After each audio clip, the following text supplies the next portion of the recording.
भारत माता की, भारत माता की, जय राम जी की। फतेहपुर के आप सभी को मेरा बहुत बहुत प्रणाम।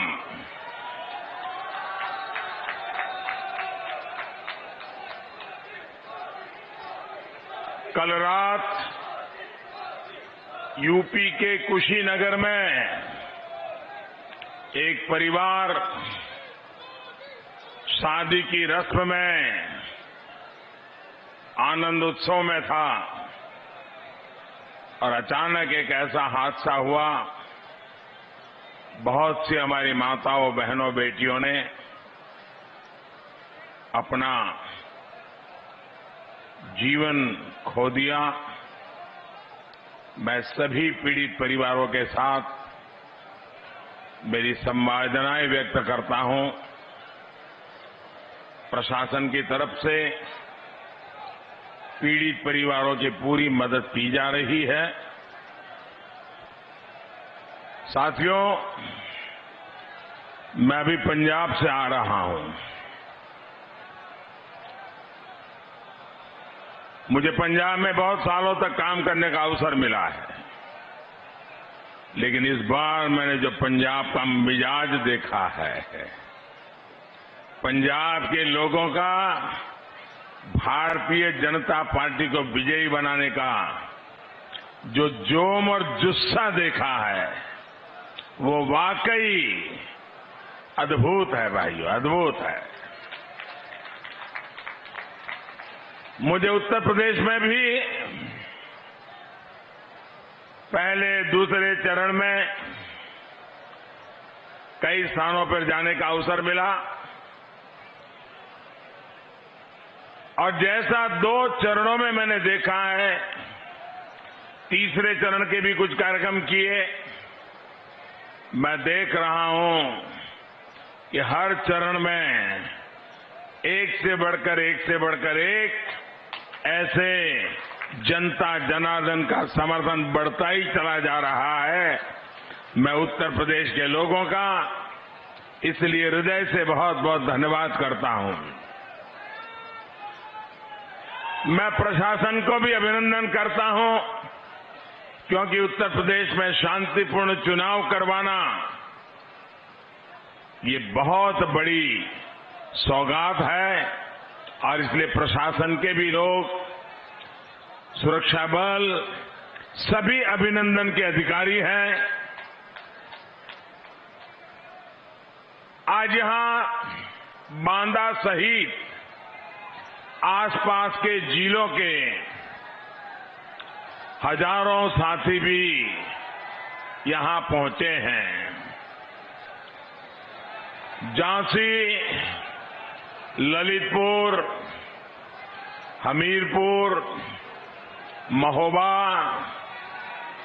और रायबरेली से भी हजारों मतदाता टेक्नोलॉजी के माध्यम से वर्चुअली बहुत बड़ी मात्रा में आज हमारे साथ इस कार्यक्रम में जुड़े हुए हैं। मैं दूर दूर देख रहा हूं और जहां हेलीकॉप्टर लैंड किया उसके भी चारों तरफ मैंने देखा, कहीं पर पैर रखने की जगह नहीं है।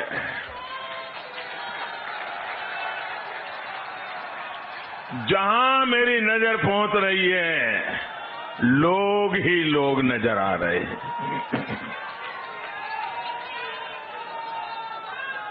आपका ये प्यार, इतनी बड़ी तादाद में आप सब हम लोगों को आशीर्वाद देने के लिए आए, मैं आप सभी का हृदय से धन्यवाद करता हूं, आप सबका अभिनंदन करता हूं।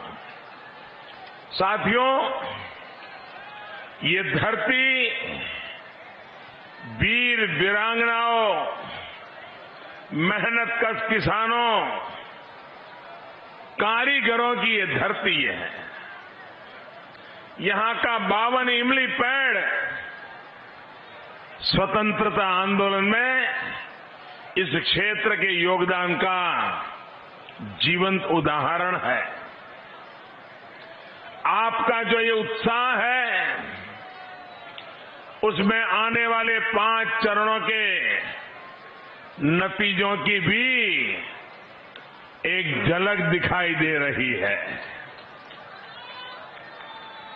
सारे वाद, सारे विवाद एक तरफ और राष्ट्रवाद एक तरफ।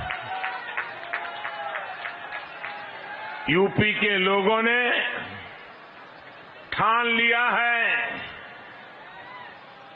कि होली आने से पहले 10 मार्च को ही रंगों वाली होली धामधूम से विजय की होली मना देंगे।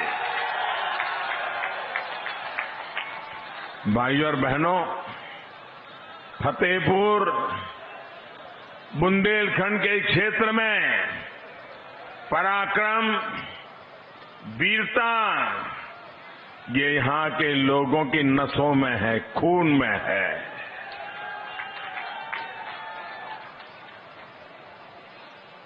देश का सामर्थ्य बढ़ता देखकर यहां के लोगों का उत्साह बढ़ जाता है, लेकिन ये जो यूपी के घोर परिवारवादी हैं, उन्हें देश का पराक्रम कभी अच्छा नहीं लगा। देश कुछ भी अच्छा करता है, ये परिवारवादी उस पर सवाल उठाते हैं। आप देखिए, ये कोरोना की भयंकर महामारी 2 साल हो गए, पूरी दुनिया को अपनी चपेट में ले लिया है, पूरी मानवता को संकट में डाला हुआ है। ऐसी भयंकर महामारी के बीच हम एक एक जीवन बचाने के लिए 2 साल से दिन रात काम कर रहे हैं, कोशिश कर रहे हैं। अब भारतीय जनता पार्टी सरकार में आपके आशीर्वाद से हमें देश की सेवा करने का मौका मिला है। ये भाजपा सरकार देश को मुफ्त टीका लगा रही है, वैक्सीनेशन हो रहा है, घर घर एक एक व्यक्ति को डोज मिल जाए, टीका लग जाए, इसके लिए पूरी मेहनत करती है। भाइयों बहनों, आप सबको टीका लगा है? जरा हाथ ऊपर करके पूरी ताकत से बताइए, टीका लगा है? सबको टीका लगा है? क्या आपसे किसी ने टीके का पैसा लिया है क्या? आपको कोई खर्चा करना पड़ा है क्या? ये भारत सरकार ने आपकी चिंता की है कि नहीं की है? इतने बड़े संकट से आपको रक्षा कवच दिया है कि नहीं दिया है? इतना बड़ा सेवा का काम, इतना बड़ा पवित्र काम, सच्चे अर्थे मानव की जिंदगी बचाने का, मानवता का काम, लेकिन ये परिवारवादी क्या बोल रहे हैं? ये तो भाजपा का टीका है। भाइयों बहनों, आपको जब टीका लगाया तो किसी ने कहा था कि भाजपा का टीका है? अरे तो कोरोना से बचने का टीका है। जब यूपी के लोगों ने इनकी बात अनसुनी कर दी, और कभी कभी तो मुझे लगता है कि टीके से 2 लोग डरते हैं। टीके से 2 लोग डरते हैं, एक कोरोना वायरस और दूसरे ये टीका विरोधी लोग।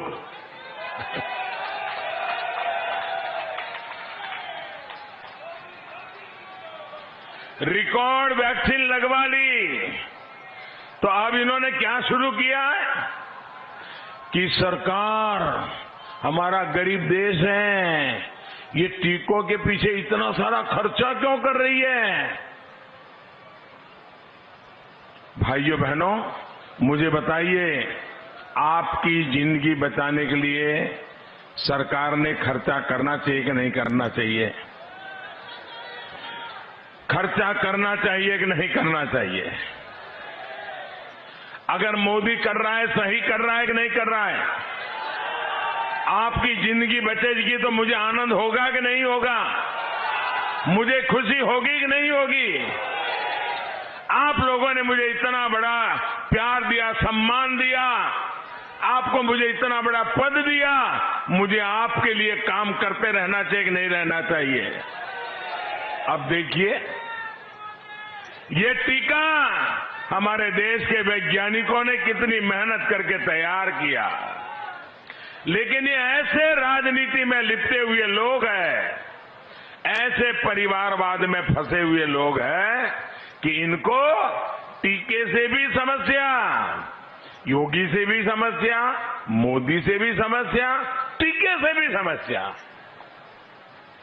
भाइयों और बहनों, भाजपा की डबल इंजन की सरकार पिछले 2 सालों से गरीबों को मुफ्त राशन दे रही है।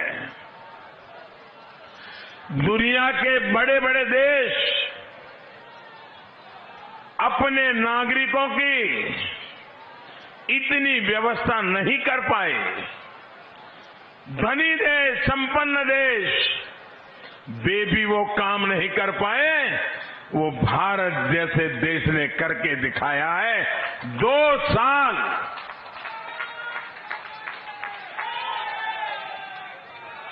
भाइयों बहनों, जब गरीब के घर में राशन पहुंचता है,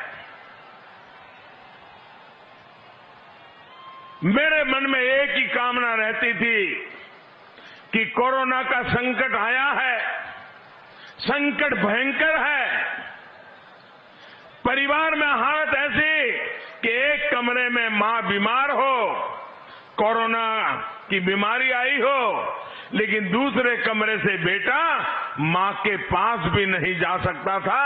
ऐसी ये बीमारी, उस बीमारी में मेरे दिल में एक ही बात रहती थी कि मेरा कोई गरीब परिवार, मेरी कोई गरीब मां, मेरे देश का कोई गरीब बच्चा, उसको कभी भी भूखे सोने की नौबत। और इसलिए भाइयों बहनों, मैं आज आपके बीच आया हूं इन लोगों से सतर्क रहने के लिए, आपको जगाने आया हूं कि ये लोग ऐसी ऐसी बातें करेंगे, ऐसी ऐसी हवाबाजी करेंगे, आपको गुमराह करने के लिए खेल खेलेंगे। ये ना गरीब का भला चाहते हैं और न ही ये देश का विकास चाहते हैं। भाइयों और बहनों, जब लाल किले से मैं पहली बार प्रधानमंत्री बना, लाल किले पर मेरा पहला भाषण था और मैंने लाल किले से जो भाषण दिया,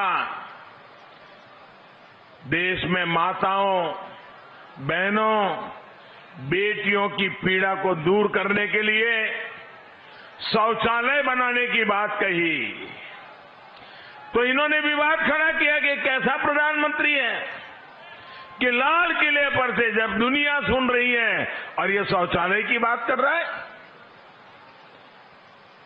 भाइयों बहनों, न उन्होंने गरीबी देखी है, न उन्होंने गरीब की मुसीबत देखी है, न हमारी माताओं बहनों को कैसी मुसीबत से गुजरना पड़ रहा है।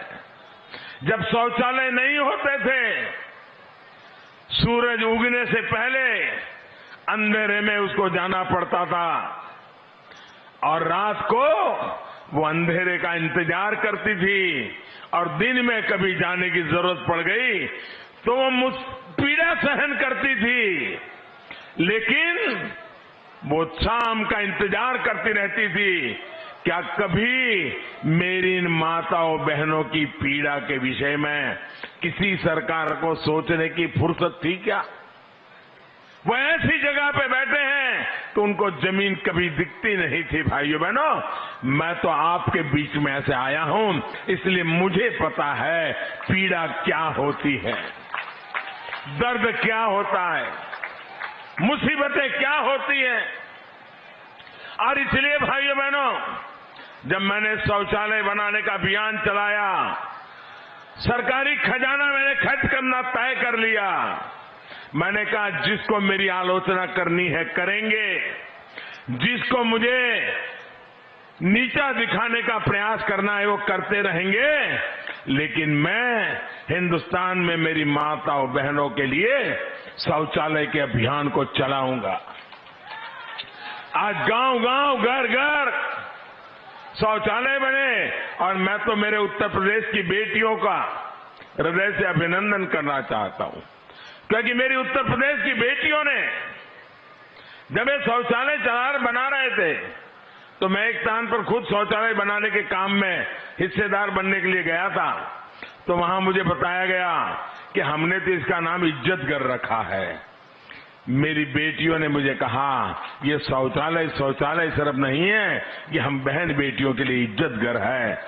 जिस प्रदेश में ऐसी उम्दा सोच हो भाइयों बहनों, उस प्रदेश के लिए, उस देश के लिए जी जान से काम करना ये मेरा सौभाग्य है। दोस्तों, मेरा सौभाग्य है। केंद्र सरकार ने जब 3 तलाक के विरुद्ध कानून बनाया तो एक कानून के खिलाफ ये पूरे सारे कुनबा उसके खिलाफ हो गया, 3 तलाक के समर्थन में खड़े हो गए।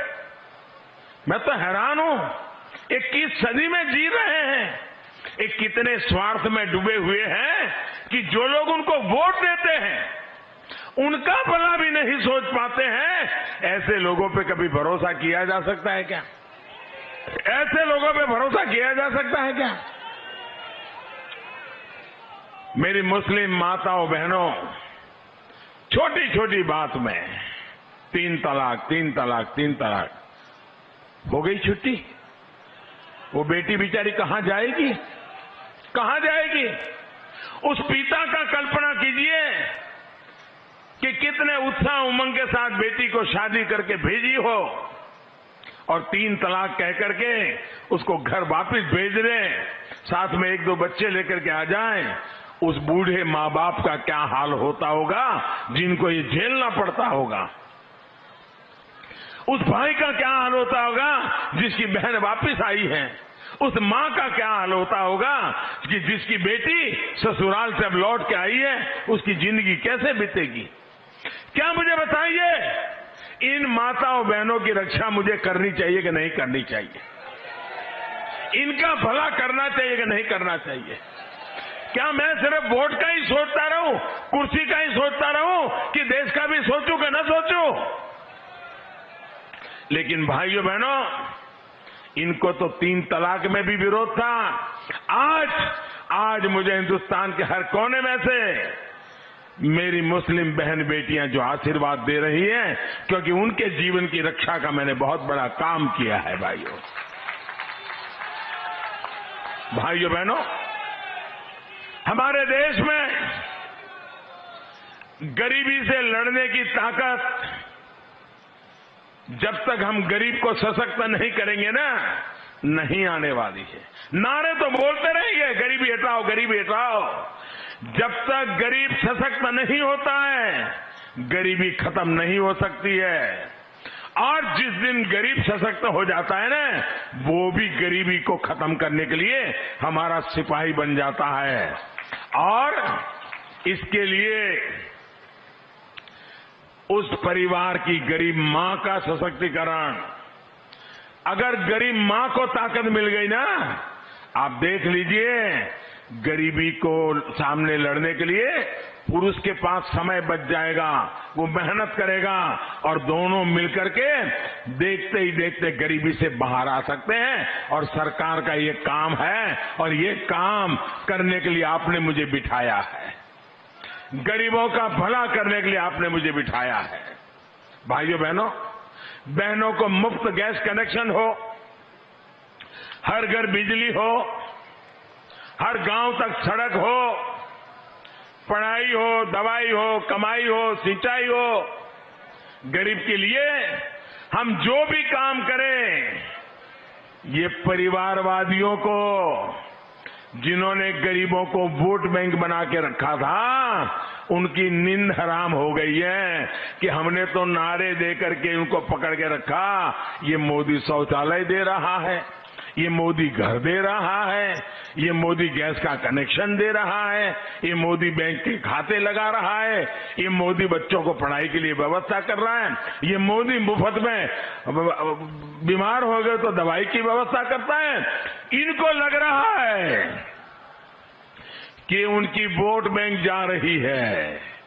अरे भाई, ये वोट बैंक के चक्कर में ही तुमने देश को तबाह करके रखा है। मेरे देशवासियों का भला कीजिए। ये देश के लोग उदार हैं। अगर हम सच्चे अर्थ में काम करते हैं तो आशीर्वाद देते हैं। लोग कहते थे कि उत्तर प्रदेश में तो एक बार सरकार बनती है, दूसरी बार बदल जाती है, और कुछ लोग तो इसलिए सपने देखते रहते हैं कि वैसे भी बदलना ही है। अब तो उत्तर प्रदेश ही बदल गया है। उत्तर प्रदेश ने तो 2014 में हमें समर्थन दिया, 2017 में दिया, 2019 में दिया, और इसलिए वो पुराने वाली थियरी उत्तर प्रदेश ने खत्म पहले से ही कर दी है। और इसलिए 2022 में भी भारतीय जनता पार्टी विजयी होकर के रहेगी। ये मैं आप में से देख रहा हूं, आपके उत्साह में से देख रहा हूं।